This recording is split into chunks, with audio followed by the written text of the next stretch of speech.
Hello everyone, how are you all? I hope you all are really very well, and today I am going to explain you the poem. Name of the poem is The Road Not Taken. This is the second part of the chapter 1. Chapter 1 जो है आपका उसके पीछे दी हुई है. This is the second part. Okay, so The Road Not Taken poem. Okay, and just turn your mobile screen for the full screen. See you in the poem. Let's start. So here is our poem, The Road Not Taken. The Road Not Taken. The name of the poem is Road Not Taken. What is the means of this poem? I will tell you. इसका means क्या होता है इसको बताता हूँ मैं. This well known poem is about making the choice. Means this poem is related to making your choice, making your decision when you are at the point of the time when you have to alternatives available. That means अगर आपको किसी गोल पर पहुंचना है, मान लिया कि ये आपका डेस्टिनेशन है, लाइफ का गोल है, यहाँ पर आपको पहुंचना है और आपके पास आप यहाँ पर खड़े हैं लाइफ के पॉइंट पर और आपके पास दो रास्ते हैं, एक ये और एक ये. ठीक है, इन दोनों रास्तों में से कोई एक रास्ता आपको चुनना है. Okay, so what the way will you decide, आप कौन सा रास्ता चुनेंगे, ये पूरी जो पोएम है इसके ऊपर डिपेंड है. And the choices that shape us, और यही जो चॉइस होती है आपकी लाइफ को आगे फ्यूचर को डिसाइड करेगी.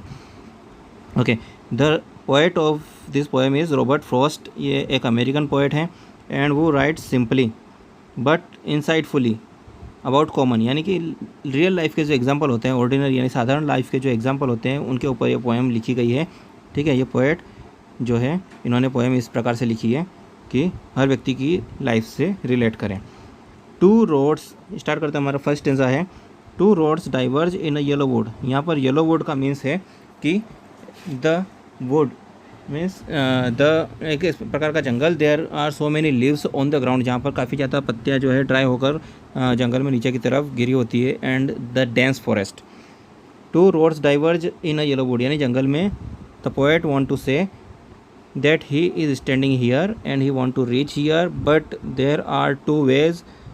सो he is at the point of where there are two ways where the road is diverse. diverse का मीन्स होता है अलग अलग दिशा में जाना, यानी कि यहाँ से अगर वो इस रोड पे जा रहा है मान लीजिए तो, और उसे यहाँ पर पहुँचना है, तो यहाँ से रोड जो है डिवाइड हो चुका है दो तरफ, दो रास्ते हैं उसके पास. अब उसको सोचना है किस तरफ जाए. And sorry I could not travel both, और वो क्या बोलता है कि मैं इन दोनों रास्तों में से किसी एक पर ही जा सकता हूँ. Okay, he is standing here and he want to reach here. तो उसने कहा कि मैं इन दोनों में से किसी एक पर ही जा सकता हूँ, दोनों पर नहीं जा सकता हूँ. And be a one traveller, यानी कि I can be a person who can travel only one way. And looked down one as far as I could and he saying to where it bent in the undergrowth. Means he is saying that I am standing here and as far as I can look, यानी जितना दूर तक मैं देख सकता हूँ, मेरी नज़र जा सकती है, मैं देख सकता हूँ रोड जा रहा है, रोड सामने है. But after long distance I am not able to see, यानी मैं काफ़ी ज़्यादा दूर तक देखने के बाद मेरी नज़र उससे आगे नहीं जा सकती. यहाँ तक मेरी नज़र जा सकती है, यहाँ तक मैं देख सकता हूँ रोड जा रहा है, उसके बाद काफ़ी ज़्यादा घना जंगल आ चुका है, पेड़ पत्तियों से ढका हुआ है. So I couldn't see more than it. उसने कहा मैं इससे ज़्यादा नहीं देख सका या इससे ज़्यादा नहीं देख सकता हूँ, यहाँ तक तो मेरी नज़र जाती है, जितना दूर तक मैं इसे देख सकता हूँ मुझे दिखाई दे रहा है रोड, दोनों ही सेम दिखाई दे रहे हैं. ओके, नेक्स्ट स्टेंजा में देखते हैं. Then took the other just as fair and having perhaps the better claim. He is saying that then took the other just as a fair. He is saying that I am going to take only one way. He is standing here and he is saying I am going to take only one which can be fair, just as a fair, जो कि दोनों same दिखाई दे रहे हैं पर मुझे एक तो डिसीजन लेना ही है. तो उसने कहा कि मुझे एक डिसीजन लेना है, तो मुझे इस डिसीजन पर जो है स्ट्रॉन्ग रहना होगा, या मेरा जो विल पावर है स्ट्रॉन्ग रखना होगा. हो सकता है कि दोनों ही सेम हो, दोनों में कोई डिफरेंस ना हो, मुझे ऐसा दोनों में से चूज़ करना है, इसलिए मैंने एक को चूज़ कर लिया जो मुझे बेटर लग रहा है. Because it was grassy and wanted wear. Okay, and though as far as the passing there had worn them really about the same. अब वो क्या बोलता है, मैं यहाँ से जब दोनों में से किसी एक को चूज़ करता हूँ तो मैं यहाँ से चलना शुरू करता हूँ और जैसे ही मैं आगे आगे जाता हूँ तो मुझे पता चलता है कि दोनों में कोई डिफरेंस ही नहीं है, दोनों ही एक जैसे हैं. और दोनों ही सेम पथ पर, यानी कि दोनों सेम पथ से जा रहे हैं और दोनों ही सेम गोल पर पहुंचा रहे हैं. Okay, so he saying sometimes this happen in life that we take a decision, hardly we take any decision, and after that we find out that our decision was right because both path और both road was same. And दोनों ही जो थे road same थे, हमने जो decision लिया वो सही था. और though as far as that passing, जितना ही आगे जाते हैं, had worn them really about same, यानी दोनों ही एक जैसे ही सेम लगने लग जाते हैं. पर यहाँ पर कॉन्ट्रास्ट भी करता है और पोएट कहते हैं कि there is possibility and both that morning equally lay, यानी कि दोनों ही एक जैसे दिख रहे हैं. Leaves no step had trodden black, oh I kept the first for another day. उसने क्या सोचा कि मैं यहाँ से अगर किसी एक रोड को चूज़ कर लेता हूँ, एक पाथ को चूज़ कर लेता हूँ, देन दूसरे को मैं दूसरे दिन चूज़ कर लूँगा, यानी कि मैं वापस आकर इस दूसरे रोड पर चल, अगर ये मेरा डिसीजन गलत हुआ तो मैं इस दूसरे रोड पर आकर यहाँ पर पहुँच जाऊँगा.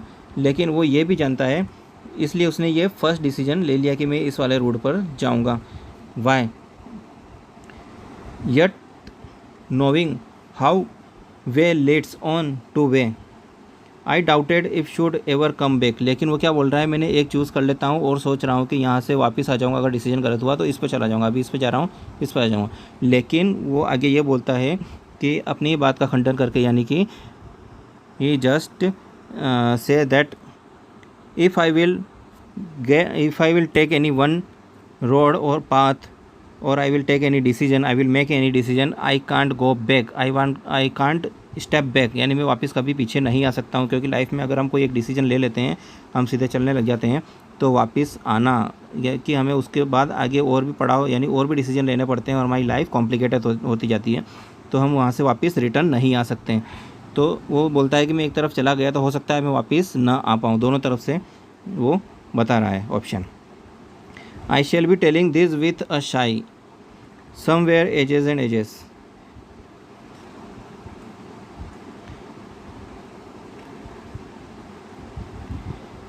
और यहाँ पर इस स्टेंजा में ये एक चीज़ और बताना चाह रहा है कि मैंने वो रास्ता, लिव्स नो स्टेप मीन्स जिस पर किसी का पैर नहीं पड़ा हो. तो उसने कौन सा रास्ता चूज़ किया, इन दो रास्तों में से उसने वो चूज़ किया जिस पर एक पर तो काफ़ी ज़्यादा पब्लिक जा चुकी है, जिससे कि उनकी हेड ट्रोडन ब्लैक स्टेप्स, यानी कि वहाँ की जो लीव्स है वो काफ़ी ज़्यादा दबी कुचली है या काली पड़ चुकी है. लेकिन एक रोड ऐसा है एक जहाँ पर बहुत कम लोग गए हैं, तो उसने सोचा कि यहाँ की पत्तियाँ बिल्कुल सही है, यहाँ की लीव्स जो है बिल्कुल सही है, यहाँ पर ज़्यादा लोग गए नहीं हैं और ये मुझे यहाँ से जाना होगा. तो वो दुनिया से हटकर थोड़ा सा अलग सा डिसीजन लेता है. ओके, तो इस प्रकार से वो बताता है कि every one have to take decision in which they feel that they are comfortable, जिसमें आपको कंफर्टेबल, ऐसा नहीं कि आप भीड़ वाली चाल में चले जाएं. He thought that I will take this decision. Okay, उसने इस प्रकार का डिसीजन लिया और यहाँ से उसने जाना स्टार्ट किया.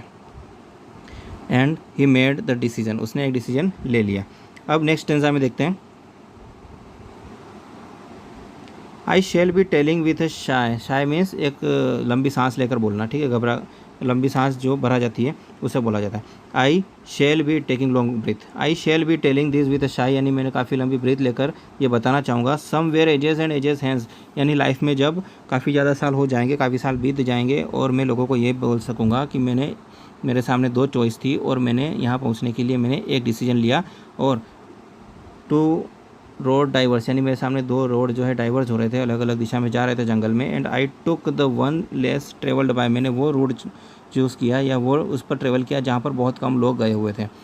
And that has made all the differences, और आज मैं जो कुछ भी हूँ लाइफ में वो सब मेरे डिसीजन लेने के कारण ही है. या तो पॉजिटिव हो सकता है या नेगेटिव हो सकता है. So he want to tell not only for the jungle, यानी जंगल के बारे में ही नहीं बताना चाह रहा है, वो लाइफ के रियलिटी के बारे में बताना चाह रहा है पोएट कि if any point of the time come in your life that you have two ways, then you have to decide very sincerely that which is the best alternative from the alternatives available to you, यानी आपके पास जितने भी alternative veg available है उनमें से कौन सा best है उसका चुनाव करना है और वही आपकी लाइफ का जो है आगे फ्यूचर जो है डिसाइड करेगा. ठीक है, अब चलते हैं हम पोएम की लिटरेरी डिवाइस और यहाँ की राइमिंग स्कीम के बारे में। फर्स्ट स्टेंजा की राइमिंग स्कीम देखते हैं। Wood A, stood A, could A, तीनों सेम साउंड है। बोथ इसको देते हैं बी, और अंडर ग्रोथ इसको भी बी। बोथ एंड ग्रोथ दोनों सेम आ रहे, तो हमारी राइमिंग स्कीम क्या हो गई, ए बी ए बी। ठीक है, फर्स्ट स्टेंजा की। सेकंड स्टेंजा में चलकर देखते हैं। सेकंड स्टेंजा में क्या आ रही है, फेयर वेयर देयर, यानी तीनों क्या आ रही है, ए ए ए। सेकंड स्टेंजा में क्या आ रही है, क्लेम एंड सेम, दोनों को बी दे देते हैं। क्लेम और सेम ये दोनों सेम साउंड है, तो हमारी राइमिंग स्कीम इसमें भी क्या हो गई, A B. Okay, third stanza में rhyming scheme lay day way, यहाँ पर भी सेम आ रहा है, A black and back, B and B, तो राइमिंग स्कीम क्या हो गई, ए बी। लास्ट स्टेंजा में भी देख लेते हैं। शाई आई बाय, तो ये हमारी क्या हो गई, ए और हैंस और डिफरेंस ये दोनों सेम आ रहे हैं, तो बी और बी। राइमिंग स्कीम क्या हो गई, ए बी। Okay, clear. अब चलते हैं लिटरेरी डिवाइस। लिटरेरी डिवाइस क्या है पोएम की। फर्स्ट में देखते हैं। फर्स्ट में आता है एमाफोरा। ओके, क्योंकि फर्स्ट सेकंड थर्ड तीनों लाइन के फर्स्ट सेंटेंस सेम स्टेंजा में क्या है, सेम है, एंड, तो इसे बोला जाता है anaphora, ANAPHORA।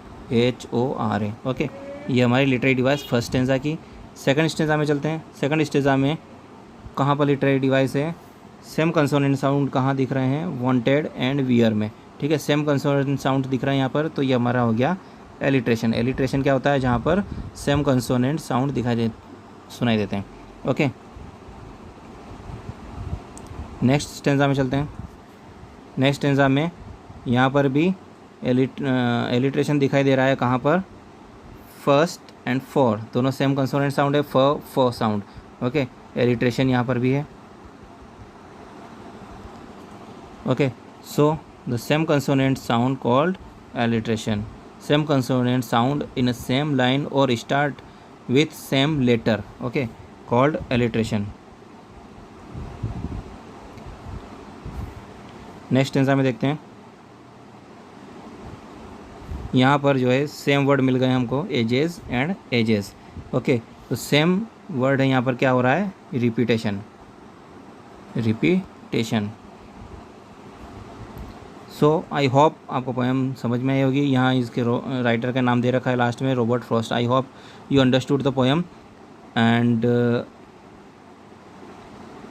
C you in next video. I hope